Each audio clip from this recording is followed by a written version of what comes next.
প্রত্যেকবারের মতো এবার আমি নিয়ে চলে এসেছি নতুন এক রেসিপি। তো আজকে আমি বানাবো লোটে মাছের ভাপা। তো এই লোটে মাছের ভাপা আমি কীভাবে বানাচ্ছি, তো সেটা দেখার জন্য আমার সাথে থাকা আমার ভিডিওটা পুরো ফলো করো। আর এই ভাপা তৈরি করার জন্য কিন্তু আমি এখানে আদা দিচ্ছি না, আর অন্য কোনো মশলা দিচ্ছি না, শুধুমাত্র 3টে মশলা থাকছে এখানে, আর থাকছে তেল, আর কোনো কিছু এখানে ব্যবহার করছি না। তোমরা আমার ভিডিওটা দেখার জন্য আমার সাথে থাকো। আমি কিন্তু এখানে লোটে মাছটাকে ভালো করে কিন্তু কেটে ধুয়ে পরিষ্কার করে নুন আর হলুদ একটু বেশি পরিমাণে কিন্তু নিয়েছি। নুন আর হলুদ আমি পরে কিন্তু আর কোনো নুন হলুদ দিচ্ছি না, কারণ বারবার যদি নুন আর হলুদ দিই তাহলে কিন্তু মাছটার মধ্যে বেশি হয়ে যাবে। তাই কিন্তু আমি নুন আর হলুদ একবারে বেশি করে মাখিয়ে রেখেছি কিছুক্ষণের জন্য, যাতে মাছের ভেতরে নুন হলুদরা যায়। আমার ভিডিও যেসব বন্ধুরা দেখছো তাদের কাছে আমার অনুরোধ, যে বন্ধুরা তোমরা প্লিজ আমার পুরো ভিডিওটা দেখো, দেখে লাইক শেয়ার আর কমেন্ট করো। নতুন যারা বন্ধু আছো তাদের কাছেও আমার অনুরোধ, যে বন্ধুরা তোমরা প্লিজ আমার চ্যানেলটাকে সাবস্ক্রাইব করে আমার পাশে থেকো। তোমরা যদি আমার পাশে থাকো তাহলে কিন্তু আমি জীবনে চলার পথে একটু উৎসাহ পাই। আমি কিন্তু এখানে রসুনগুলোকে গ্রেট করে নিচ্ছি।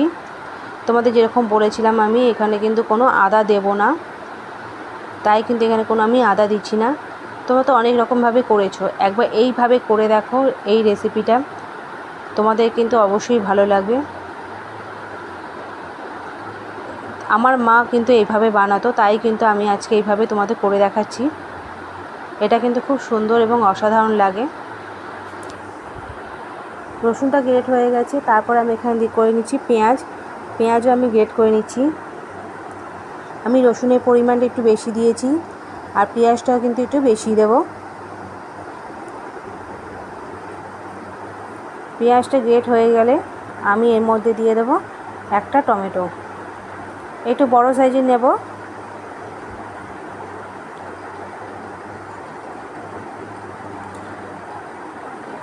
পেঁয়াজ কিন্তু আমি গ্রেট করেই দেবো, এক্সট্রা কোনো কিন্তু কুচি দিচ্ছি না এখানে।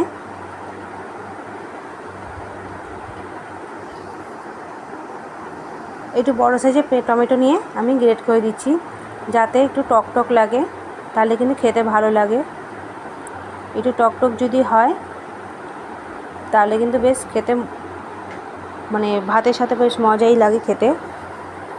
তাই একটু বড় সাইজে আমি টমেটো কিন্তু নিয়ে গ্রেট করে দিচ্ছি।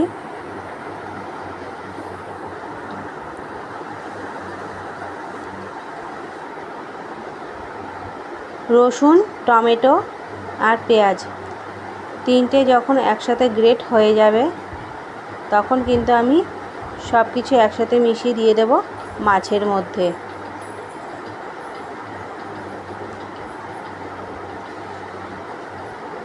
আমি মাছের মধ্যে সব দিয়ে দিলাম,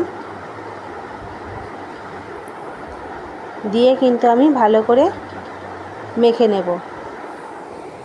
তোমাদের যেরকম বলেছিলাম আমি কিন্তু নুন আর হলুদ একটু বেশি পরিমাণে নিয়েছি, প্রথমেই মাখিয়ে রেখেছিলাম, তাই কিন্তু আমি এখানে আর নুন আর হলুদ দিচ্ছি না। পেঁয়াজ, টমেটো আর রসুন আমি একবারে গ্রেট করা যেগুলো ছিল সেগুলো কিন্তু মাছের সাথে মিশিয়ে দিচ্ছি, ভালো করে মিশিয়ে মেখে নিচ্ছি। আর এর মধ্যে দিয়ে দেব কাঁচা সর্ষের তেল দিয়ে কিন্তু আমি ভালো করে মিশিয়ে নিয়েছি। আর দিচ্ছি এর মধ্যে লঙ্কার গুঁড়ো, একটু বেশি দিলাম যাতে একটু ঝাল হয়। ছেলে খাবে না, তাই কিন্তু আমি এখানে লঙ্কার পরিমাণটা কিন্তু আজকাল বুঝলাম না, আমি আমার মতোই বানালাম, তাই এখানে আমি ঝালের পরিমাণটা কিন্তু একটু বেশি দিয়েছি, যাতে একটু টক ঝাল লাগে। যখন ভালোভাবে মেশানো হয়ে গেছে আমি কিন্তু কড়ার মধ্যে এখানে তেল গরম করে নিয়েছি। তেলটা কিন্তু ভালো করে কড়াটাকে ভালো করে গরম করে নিতে হবে, তারপর কিন্তু তেলটাকেও ভালো করে গরম করে নিতে হবে। তেলটা যখন ভালোভাবে গরম হয়ে যাবে তখন ভালো করে ছড়িয়ে নিয়ে কিন্তু আমি মাছগুলোকে আস্তে করে তেলের মধ্যে ছেড়ে দেব। তবে হ্যাঁ, তেলের মধ্যে ছাড়ার আগে কিন্তু গ্যাসটাকে অবশ্যই কমিয়ে নেবে, নাহলে কিন্তু তেলটা ছিটকাবে, তাই কিন্তু আমি একটু কমিয়ে নিয়েছি। গ্যাসটা কমিয়ে তারপর মাছটাকে আস্তে করে ঢেলে দিয়েছি তেলের মধ্যে। তেলের মধ্যে দিয়ে কিন্তু আমি ভালো করে মাছগুলোকে আমি সাজিয়ে দেব। খুব সাবধানে কিন্তু, যাতে মাছগুলো ভেঙে না যায়। মাছগুলোকে আমি আস্তে আস্তে করে কিন্তু সব সাজিয়ে দিলাম কড়ার মধ্যে। আর গ্যাসে কিন্তু একদম কমিয়ে দিতে হবে আঁচ।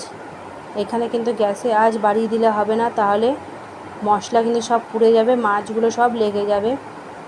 তো একটু সাবধানে আর খুব কিন্তু দেখে শুনে করতে হবে।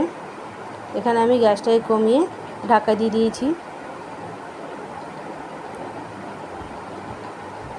আর খুব আস্তে আস্তে কিন্তু আমি এখানে কড়াটাকে নাড়িয়েছি।